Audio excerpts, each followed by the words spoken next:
ক্রমশই কি হিন্দু শূন্য হয়ে যাবে বাংলাদেশ? সে দেশে মৌলবীদের উত্থান দেখলে কার্যত আঁতকে উঠতে হয়। সম্প্রতি বাংলাদেশে শেরপুর জারিগান ও সাংস্কৃতিক আসর ঘিরে হিংসা, দেশ জুড়ে মৌলবাদীদের উত্থান নতুন করে শঙ্কা তৈরি করেছে।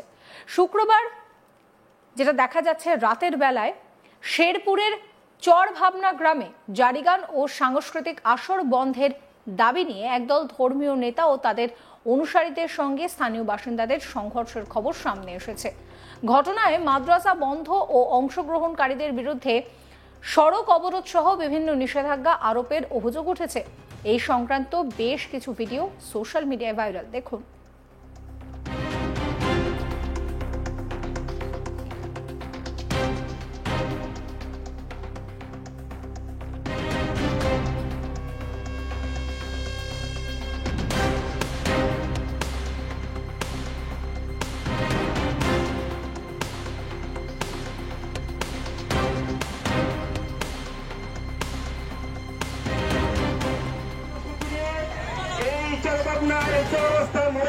আমাদেরকে অবস্থান করার মতো তৌফিক দান করেছেন শেরপুর পুলিশ দরবার শুকর আদায় করি আলহামদুলিল্লাহ।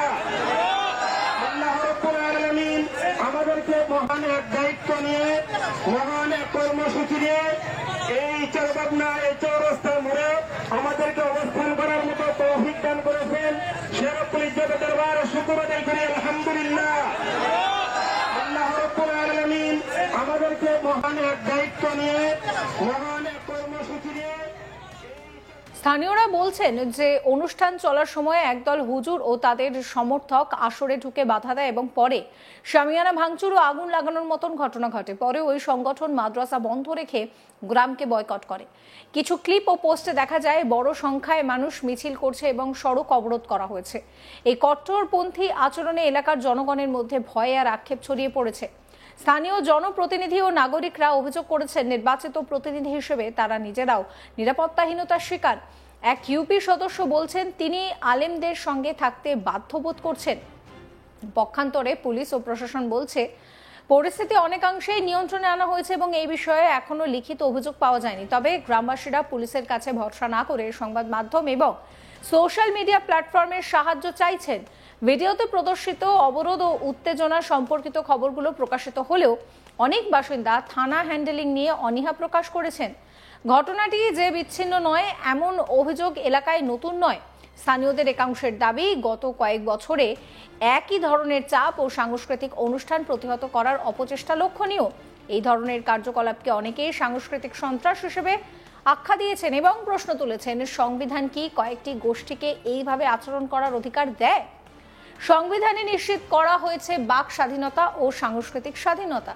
অনেকেই বলেছেন কাগজে থাকা অধিকারের সঙ্গে বাস্তব জীবনের নিরাপত্তা ও স্বাধীনতা মিলছে না। রাজনৈতিক ও প্রশাসনিক ক্ষেত্রেও সাম্প্রতিক অস্থিরতার প্রসঙ্গ আনতেই অনেকেই বলেছেন গত কয়েক মাসে দেশের রাজনৈতিক ভূ প্রকৃতি বদলায়, কিছু আর এক ধাঁচের শক্তি উত্থিত হয়েছে এবং স্থানীয় স্তরে নিয়ম ভঙ্গের সুযোগও তৈরি করেছে। সমালোচকরা বর্তমান প্রশাসনের নীরবতা ও দুর্বলতার আলোকেও এই ধরনের ঘটনাগুলোর বাড়ছে বলেই মনে করছে।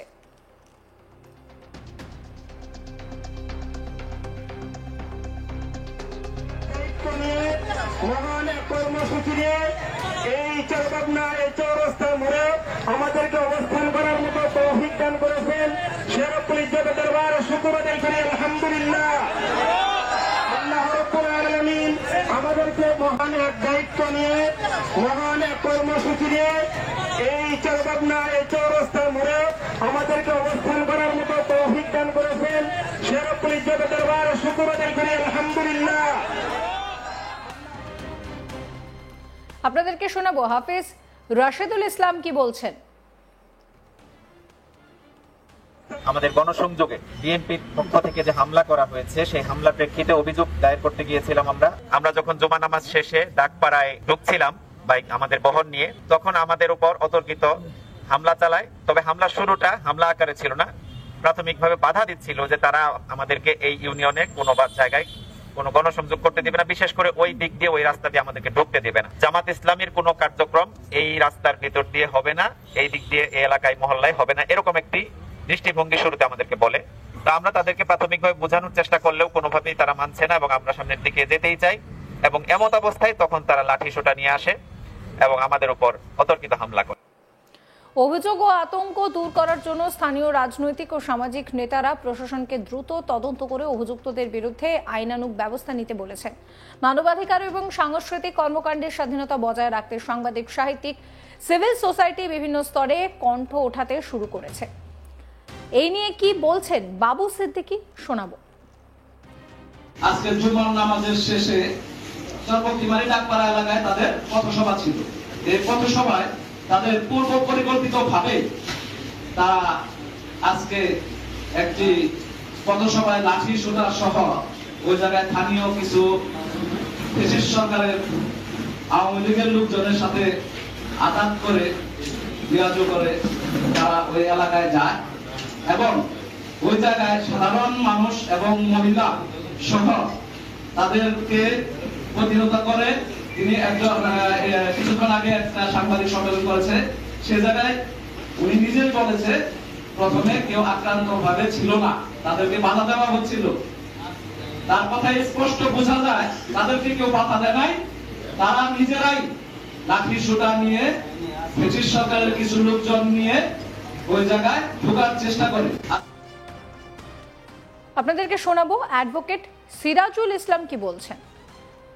কনস্টিটিউশনে আর্টিকেল 36 এ বলা আছে জনসভা হইতে হবে নিরস্ত্র ভাবে, কোন প্রকার অস্ত্রপাতি নিয়ে জনসভা করা যাবে না, আইনগত নিষিদ্ধ এটা। সাধারণ মানুষ তারা সঠিক কথাই বলছে যে আপনারা এখানে পথসভা করতে আসছেন, আপনাদের হাতে লাঠি সোঁটা কেন? এই কথা জিজ্ঞাসাবাদ করার ফলে তারা এই তর্ক বিতর্কে জড়িয়ে পড়ে স্থানীয় জনগণের বাধার মধ্যে তর্ক বিতর্ক হওয়ার ফলে ওইখানে থেকে আপনারা পলায় আসেন। প্রসঙ্গত শেরপুর জেলা ও চরাঞ্চলের ভৌগোলিক এবং সামাজিক পরিবেশ সম্পর্কে সাধারণ পরিচিতি একাডেমিক এবং গণমাধ্যম সূত্রে পাওয়া যায়। জেলার মানচিত্র ও স্থানীয় পরিবেশ বিবেচনায় বৃহত্তর সামাজিক সম্পর্ক ও ক্ষমতার বিন্যাসও এই ধরনের সংঘর্ষে প্রভাব ফেলতে পারে। এমন ঘটনায় স্থানীয় প্রশাসন, পুলিশ ও মানবাধিকার সংগঠনগুলো একই পৃষ্ঠায় দাঁড়িয়ে দ্রুত তদন্ত ও সমাধান না করলে সাংস্কৃতিক স্বাধীনতা ও মৌলিক নাগরিক অধিকার রক্ষার প্রশ্নটি তীব্রভাবে উঠবে। সেই ছবি দেখাচ্ছি আপনাদের, দেখুন। আলহামদুলিল্লাহ, আল্লাহ রাব্বুল আলামিন আমাদেরকে মহান এক দায়িত্ব নিয়ে, মহান এক কর্মসূচি নিয়ে এই চরবাবনা, এই চৌরাস্তা। সমস্ত খবরের আপডেটের জন্য আপনাদের নজর থাকুক আজ তাক বাংলায়। চ্যানেলটিকে সাবস্ক্রাইব করবেন, নোটিফিকেশন পেতে বেল আইকনে ক্লিক করবেন, ফলো করতে ভুলবেন না আজ তাক বাংলার হোয়াটসঅ্যাপ চ্যানেল।